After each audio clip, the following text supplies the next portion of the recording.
you said you run some encounters where not everybody shows up at once, but they keep coming out. I'm like, yeah, if that keeps happening over the course of 10 minutes, then this is the spell for you.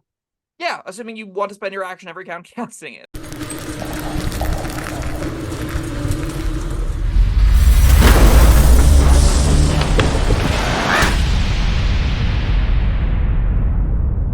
Hello, friends. Robert Bevan here, author of the Caverns Creatures series of comedy, fantasy novels, and short stories. With me is Sam West, and today we're talking about the spell Tall Lightning.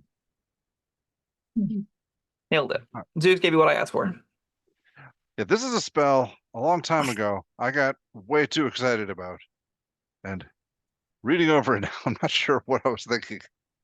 Whenever I first played this game back in high school, this was the coolest spell to most of our table. We loved the idea of just like, oh, repeatedly 3d10. It's so amazing and awesome. And we'll talk about it. Yeah. It's a third level conjuration spell. It is notably for druids. That I think is the really important element of it. And I think times have changed for druids. So we'll have to touch on all of this as we talk about it. Its cast type is an action, range 120 feet, rebels magic components, concentration, duration 10 minutes. A storm cloud appears in the shape of a cylinder that is 10 feet tall with a 60-foot radius, centered on a point you can see within range directly above you. Spell fails if you can't see a point in the air where the storm cloud could appear. For example, if you are in a room that cannot accommodate the cloud. When you cast the spell, choose a point you can see under the cloud. A bolt of lightning flashes down from it to the point. Each creature within 5 feet of the point makes a dex save. A creature takes 3d10 lightning damage on a failed save, half as much as a success. On each of your turns until the spell ends, you can use your action to call down lightning again this way, targeting the same point or a different one. You are outdoors in stormy conditions when you cast the spell. The spell gives you control over the existing storm instead of creating a new one. Under such conditions, the spell's damage increases by a d10, which is really cool. I love that text. At higher levels, you can upcast to do about a d10 damage for slot above 4th. Or slot above 3rd. This is one of those rare instances where that kind of matters because you're going to be repeatedly doing it, but it's still probably not worth doing. Tall lightning. Yeah, I do like it thematically, but it's 3rd level, so you're a 5th level druid, yes? Yep. Minimum. And yeah, that's a lot to ask for concentration and your action every turn. I mean, if it's like if you're down to your last spell, maybe. Or you're really trying to conserve resources. Could be. This will get you through a fight as long as you maintain your concentration. That's true. So I will give this spell this credit. 3d10 is a deceptively large amount of damage at this tier. It's 16 average, so you need 2 rounds of this to match fireball damage, but it's in a notably substantially worse area. It's 2 5-foot radius spheres, right, as opposed to a 20-foot radius sphere.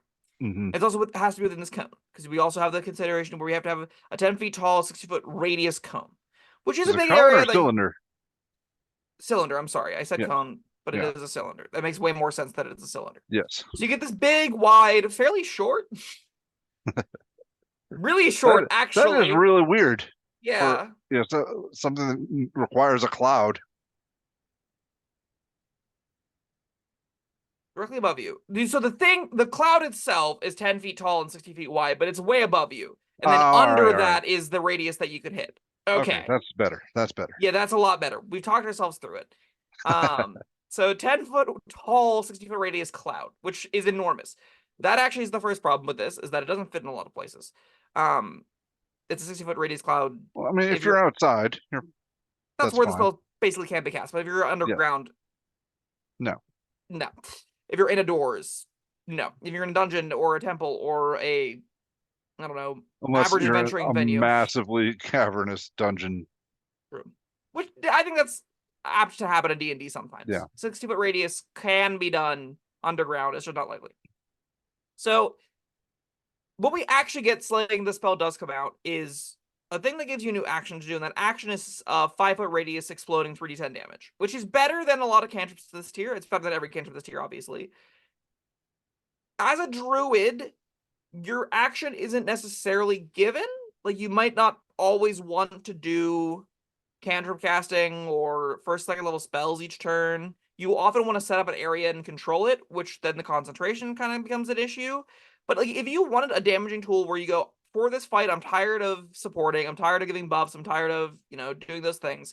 If we were in an era with the player's handbook only, I could see this being a reasonable option. I could see this being something where you go, okay, I'll get 3d10 damage extra around. It'll be fine. It's, like you said, a way to stretch resources. Not the end of the world. 2 rounds it matches a fireball damage. That's worse rate and worse area. But, it's a way to extend what we got. We live outside of the world of the player's handbook, though. And concentration sure has gotten a lot harder to compete with.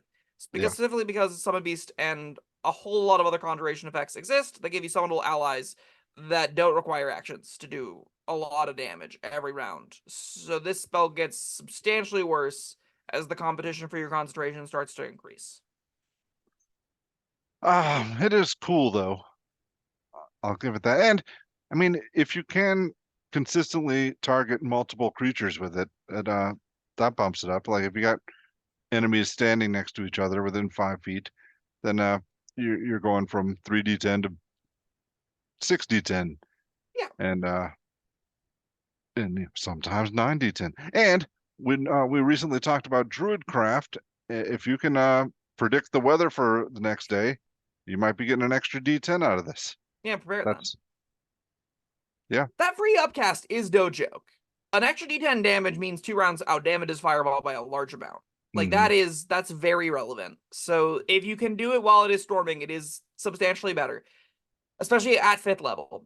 I think the moment you pass 5th level, though, the holes really start to get poked in this thing to be like, oh, I don't want to spend my action whenever I've got all these spells to do instantaneous effects for. Druids historically haven't had great instantaneous effects, though. So, like, it's this weird position where this is the worst of the concentration effects. It's not going to be paired with a lot of good Druid spells, even if you do cast it. So, like, you're just going to have to struggle around and do the summoning stuff if you want Druid to really function, I think. But, like, I think if you're at a casual table and you like this thematically, at 5th level, at like 5th to 7th level, if you want to use this for an encounter, I do think you'll be happy enough with the damage. I think if you get 3 rounds out of this and get 6 creatures total, like 6 total creatures hit, so 2 creatures every shot, right. It's probably doing enough that it's worth the slot and the action cost. And if you ever get more than that, it's probably better. It's great. If you ever get less than that, it's like, oh, that's not amazing. That's probably worse than an attack roll. Yeah, is there any like any types of encounters where you think this excels? I'm thinking like swarms of little creatures. Yeah.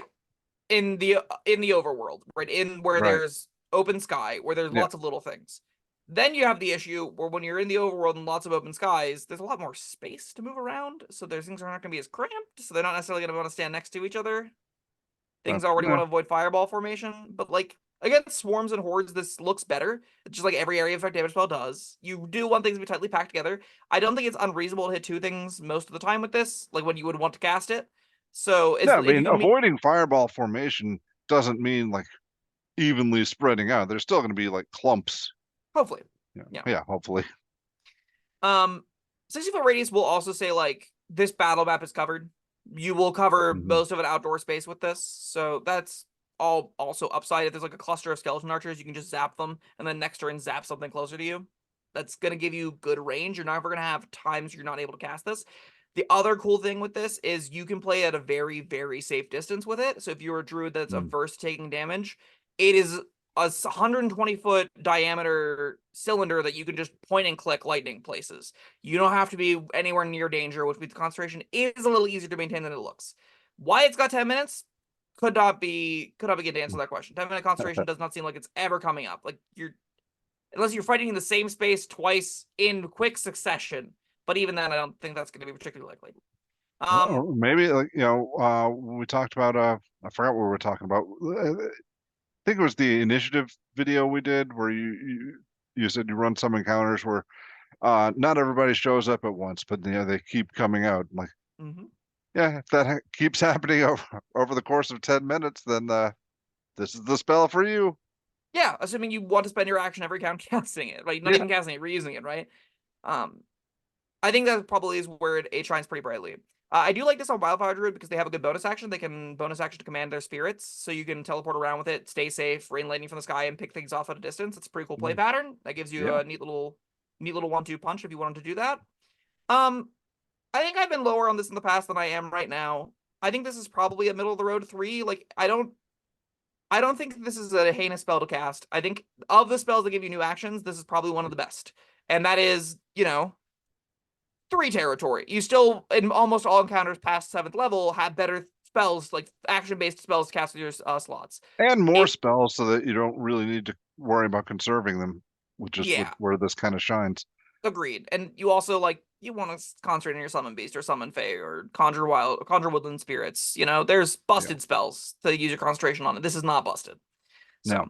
if you want a fair, fun spell that gives you the feeling like you have the power of Thor, you're raining lightning from the sky and blasting things at a distance, I do think this delivers on that, especially in the lower tiers. But past that point, I'd probably steer clear. I'll probably still use it in the mid tiers just because it's fun. But yeah, I will, however, agree with your 3. That sounds about right. It's not a spell you'll All cast right. every adventure, but you will be able to cast it, I imagine, in the adventures you prepare. All right, that was Call Lightning. Thank you, Sam, and thank you everyone for joining us. Let us know what you think down in the comments below. Like, subscribe, and we'll see you next time. Goodbye.